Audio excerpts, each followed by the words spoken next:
ಈ ಅಳೋ ಕ್ಯಾರೆಕ್ಟರು ನಗ್ಸೋದು ತುಂಬ ಕಷ್ಟ ಅಂತ ಹೇಳ್ತಾರೆ, ಹಾಗೆ ಭಾವುಕರನ್ನಾಗಿ ಮಾಡೋದು ಕೂಡ ಬಹಳಷ್ಟು ಚಾಲೆಂಜಿಂಗ್.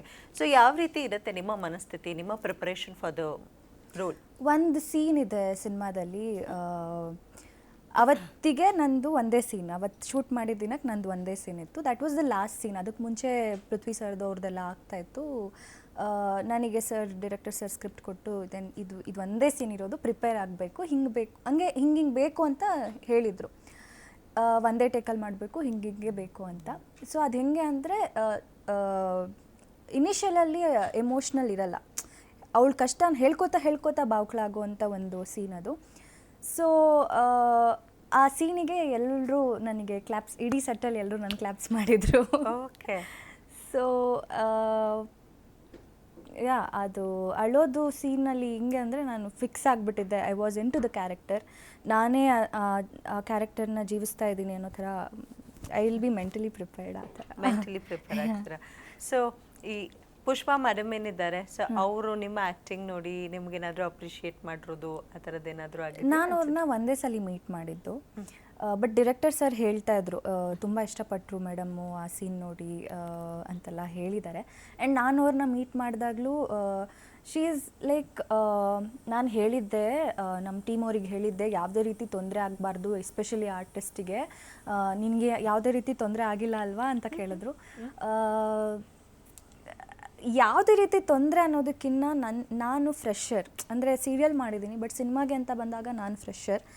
ಅಲ್ಲಿದ್ದ ಯಾವುದೇ ಆರ್ಟಿಸ್ಟ್ಗಳಿಗೂ ಅಷ್ಟು ಜನದ ಮಧ್ಯೆ ನನಗೂ ಯಾವುದೇ ರೀತಿ ಕಡಿಮೆ ಆಗದೆ ಇರೋ ಥರ ತುಂಬ ಚೆನ್ನಾಗಿ ಟ್ರೀಟ್ ಮಾಡಿತ್ತು, ಅಂದರೆ the entire production house. So ಅದವ್ರ ದೊಡ್ಡತನ ಅಂತ ಹೇಳ್ಬೋದು. ಸೊ ಚಿತ್ರನ ಬಿಗ್ ಸ್ಕ್ರೀನಲ್ಲಿ ಯಾವಾಗ ಕಾಣಬಹುದು ನಿಮ್ಮ ಫ್ಯಾನ್ಸ್? ಆದಷ್ಟು ಬೇಗ. ಆ್ಯಕ್ಚುಲಿ ನಮ್ಮದು ಟೀಸರ್ ಲಾಂಚ್ ಆಗಬೇಕಾಗಿತ್ತು.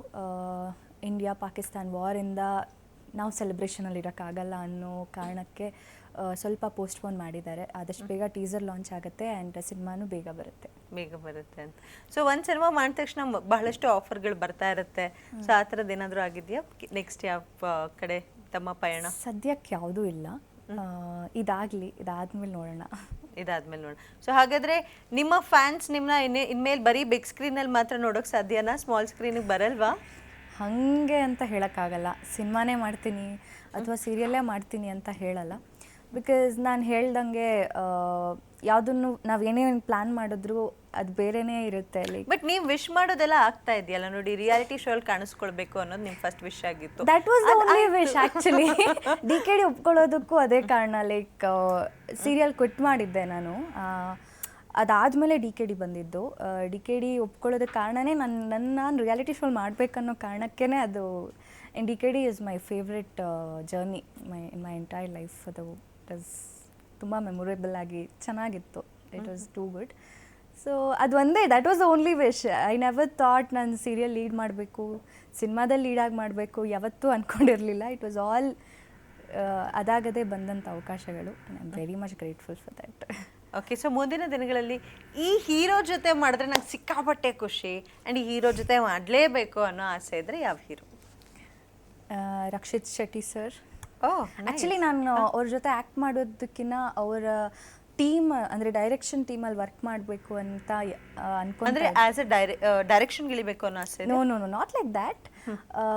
ಬಟ್ ಅವರ ಡೈರೆಕ್ಷನ್ ಟೀಮ್ ಒಂದ್ಸಲ ನಮ್ಮದು ಕೆಂಡಸಂಪಿಗೆ ಶೂಟಿಂಗ್ ಆಗ್ತಿರ್ಬೇಕಾದ್ರೆ ಕಂಠೀರವ ಸ್ಟುಡಿಯೋದಲ್ಲಿ ಅವರು ಸಪ್ತಸಾಗರದಾಚೆಯಲ್ಲೂ ಶೂಟ್ ನಡೀತಾ ಇತ್ತು. ಸೊ ಅಲ್ಲಿ I met him for the first time. But photo ತೊಗೊಳಕ್ಕಾಗಲಿಲ್ಲ. ಅವ್ರ ಗೆಟಪ್ಪಲ್ಲಿ, ಐ ಮೀನ್ ಸಿನಿಮಾ ಗೆಟಪ್ಪಲ್ಲಿದ್ದರು. So he didn't give us photo. ಅಲ್ಲಿದ್ದಂಥ ಡೈರೆಕ್ಷನ್ ಟೀಮ್ ಅವರೆಲ್ಲ they were like very professional and ಅವ್ರ ವೇ ಆಫ್ ಡೈರೆಕ್ಷನ್ ಇದೆಯಲ್ಲ, ಇಟ್ಸ್ ಸಮಥಿಂಗ್ ಯೂನಿಕ್ ಅಂತ ಅನಿಸುತ್ತೆ